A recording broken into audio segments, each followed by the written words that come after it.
Bonjour à tous et bienvenue dans cette nouvelle vidéo. L'épisode 6 de Loki saison 2 est sorti et bon sang, c'est quoi ce final de fou furieux? Marvel s'est dépassé avec cette série et c'est tellement le contenu dont nous avions besoin. La hype est clairement là. Sincèrement, je vous le dis, on va en parler longtemps de cet épisode. Tout comme l'épisode 6 de la première saison, qui était un point central pour parler de l'avenir, celui de la saison 2, c'est autant, voire plus d'éléments qui vont nous permettre de comprendre le futur. On va avoir de belles théories à faire, mais pour le moment, parlons de ce qui nous a été montré et analysons. L'épisode final est bourré de belles symboliques et d'éléments qu'il faut souligner. Après avoir conquis l'errance temporelle, assimilé des siècles de savoir concernant la mécanique, la physique ou encore l'ingénierie, Loki parvient finalement à faire installer le multiplicateur temporel permettant d'élargir les anneaux. Sauf que bien évidemment, cela ne marche pas. Et enfin, on nous souligne les limites du cœur temporel. Le multivers, c'est quelque chose d'infini. Il faut voir ça comme un arbre. Et je ne vous dis pas ça par hasard, bien sûr. Il y a le tronc de base, une sorte de branche,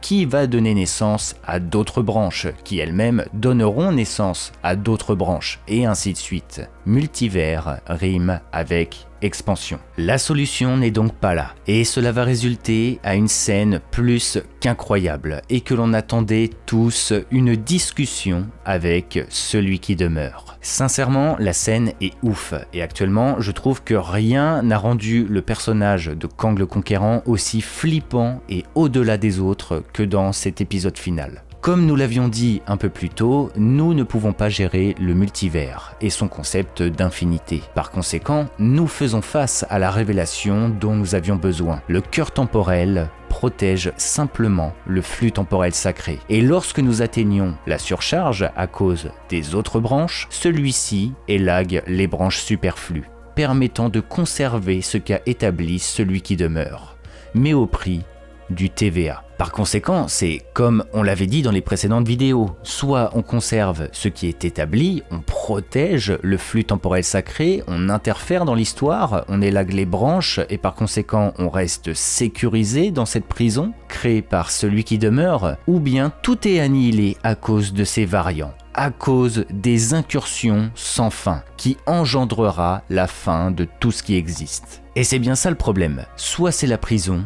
soit c'est la mort. Mais il y a moyen de sortir de tout ça. La série Loki et sa saison 2, bien qu'ils nous permettent d'établir une histoire autour du TVA, du multivers, intégrer Kang, etc., le but premier est quand même de permettre à Loki d'évoluer et d'atteindre enfin son glorious purpose, son destin glorieux. Et c'est à ce moment que les choses peuvent changer. Loki a finalement compris que son glorieux destin était orienté vers les autres. Il veut sauver ses amis, il veut que ces derniers puissent vivre, et c'est là la grande différence avec celui qui demeure. Il y a une énorme vibe Secret Wars des comics dans la série Loki. C'est ultra passionnant, et on va en parler dans la vidéo, vous allez comprendre. En réalité, celui qui demeure profite de la guerre multiverselle. Kang le Conquérant est un personnage solitaire, imbu de lui-même et colérique. Avec ses voyages dans le temps, il se sent comme un élu, une sorte de dieu. Et bien évidemment, face à ces autres lui-même, qui eux aussi voyagent dans le temps, il souhaite les annihiler, appuyer son unicité et devenir supérieur. Celui qui demeure n'échappe pas à la règle. Cette énumération que je viens de vous faire concernant l'essence du personnage de Kang le Conquérant, c'est pour vous dire que ce dernier est centré sur lui-même. Et Loki l'était aussi au départ, jusqu'aux événements du TVA.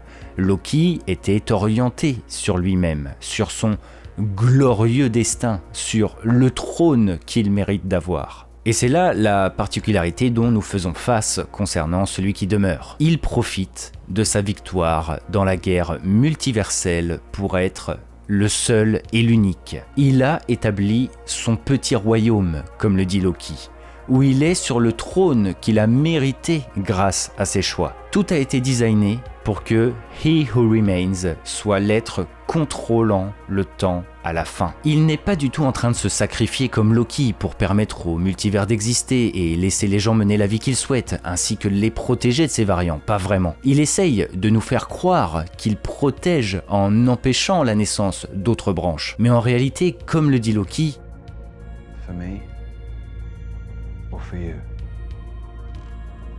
et tout ça, là, c'est complètement Secret Wars. Dans ce final, il y a un énorme parallèle entre la dynamique celui qui demeure Loki et Reed Richards, Doctor Doom. Nous protégerons ce que nous pourrons. Il n'y a pas plus Secret Wars, je trouve, comme phrase. C'est typiquement l'idée d'un Battle World, qui est en gros une réalité et donc une planète composée des débris, des restes du multivers, qui vient de s'effondrer en totalité à cause des incursions. Et qui a créé Battle World?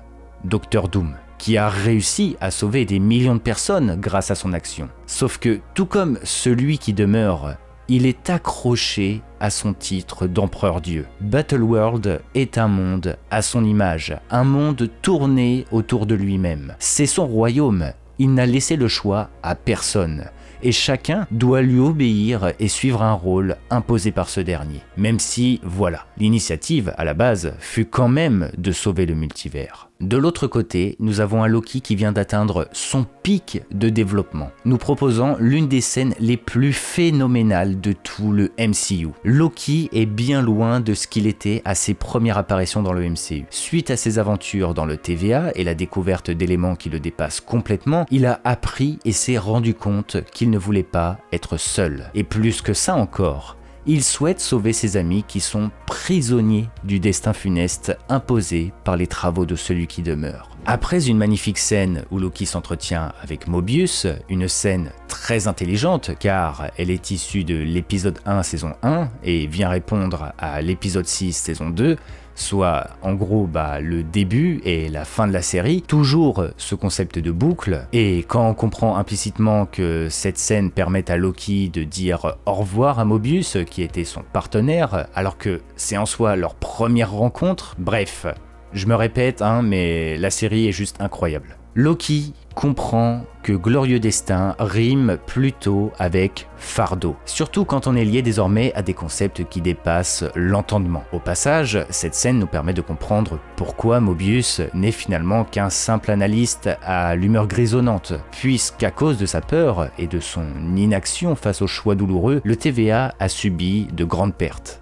Et au final, l'élagage a été encore plus traumatisant. Contrairement à Renslayer, qui elle n'a pas hésité, ce qui lui a permis par le biais de ce choix difficile, d'escalader les échelons du TVA et devenir juge. Et par la suite, après une autre scène où Loki s'entretient avec Sylvie, nous réaffirmant l'idée que celui qui demeure nous impose soit la prison, soit la mort, notre désormais héros va prendre les choses en main pour tenter de changer le MCU à tout jamais. Et d'ailleurs, encore une fois, les détails et la construction de la série sont au poil. Au moment où Loki time sleep et atterrit lors des événements de l'épisode 4 une ultime fois, le timing fait que nous entendons un « Welcome He Who Remains » avec un plan centré sur Loki, un détail qui annonce clairement la couleur. Puisque celui qui demeure a tout conçu et tout orienté, la destruction du cœur temporel signifie la fin de tout. Par conséquent, Loki, désormais à l'opposé de celui qui demeure, fait le choix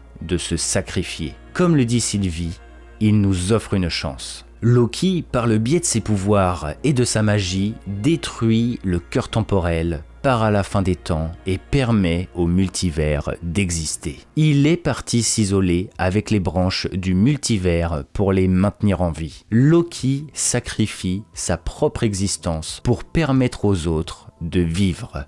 Loki sacrifie son libre arbitre en maintenant le multivers en vie pour que les autres puissent être libres. La formation du multivers désormais remodelée, Loki en son centre symbolise le tronc, celui sur qui le multivers se repose. Il n'y a pas plus grand glorieux destin. Il est désormais le plus grand gardien du multivers. Mais son fardeau est à l'échelle de son titre. Le multivers prend désormais la forme d'un arbre. Et je pense que vous l'avez tous compris très vite, mais il s'agit d'une très belle référence à Yggdrasil, l'arbre-monde, issu de la mythologie nordique, la même mythologie dont vient Loki évidemment. Yggdrasil, que ce soit dans la mythologie ou dans le MCU, c'est la représentation cosmique des 9 royaumes dont fait partie Asgard ou encore Midgard, soit la Terre. L'ensemble de leurs placements permettent la représentation d'un arbre, et chaque royaume prend place sur une branche ou une racine. Bref, du coup pour revenir rapidement à la comparaison que je vous ai fait tout à l'heure avec Secret Wars, et pour la clôturer, Loki s'apparente bel et bien ici à Reed Richards, qui fait le choix du libre arbitre et de la vie. Contrairement à Doctor Doom, Monsieur Fantastique fait le choix de relancer le multivers et par conséquent son expansion. Et tout ça, nous le retrouvons dans le final, où Loki préserve le multivers en étant en son centre, et les branches vont pouvoir continuer de grandir librement. Cependant, bien évidemment, ce pari, ce choix, c'est l'annonce véritable de la guerre multiverselle à venir. Et d'ailleurs, je le place comme ça, mais puisque le multivers s'apparente désormais symboliquement à l'Yggdrasil, eh bien, est-ce que ce ne serait pas logique d'affirmer que la guerre multiverselle à venir serait une sorte de Ragnarok? Surtout que, voilà, dans la mythologie nordique, celui qui cause le Ragnarok, eh ben, c'est Loki. Et actuellement, Loki a fait le choix qui va aboutir sur l'anéantissement, puisque la guerre est à venir. Bref, le TVA va pouvoir changer. Et tout comme le parallèle que je vous ai fait avec les choix de Reed Richards, nous nous tournons vers une dynamique de laissons le multivers agir, aidons-le plutôt à prospérer, à s'étendre et grandir. La nouvelle propagande du TVA est complètement dans cette direction. Néanmoins, qui dit maintien du multivers dit retour des Kang, comme on le disait. Et le TVA, désormais protecteur du multivers, va devoir faire attention aux variants de celui qui demeure. Par le biais de la référence à Ant-Man Quantumania, on se rend compte que le TVA est déjà en traque et sur la surveillance de ces derniers. On nous parle d'un variant qui a fait du grabuge dans un royaume adjacent à l'univers 616. Il y a ici un petit rappel concernant le champ quantique, qui est une dimension accolée à notre réalité. On avait expliqué le fonctionnement des dimensions dans de précédentes vidéos si cela vous intéresse. Cependant, élément très intéressant qu'il faut souligner, c'est que Mobius parle simplement, et son dossier est d'ailleurs basé juste lui aussi sur Kang, le conquérant de Quantumania. Sauf que vous le savez, ce dernier est un exilé du conseil secret des Kang. Étant donné que le TVA surveille le cours du temps, il surveille donc les variants de celui qui demeure au sein des branches. Néanmoins, celui qui demeure nous a avertis qu'il est déjà trop tard. Et il nous a avertis au moment où le seuil est fraîchement franchi et où les branches commencent à peine à se ramifier. Ces variants sont déjà là.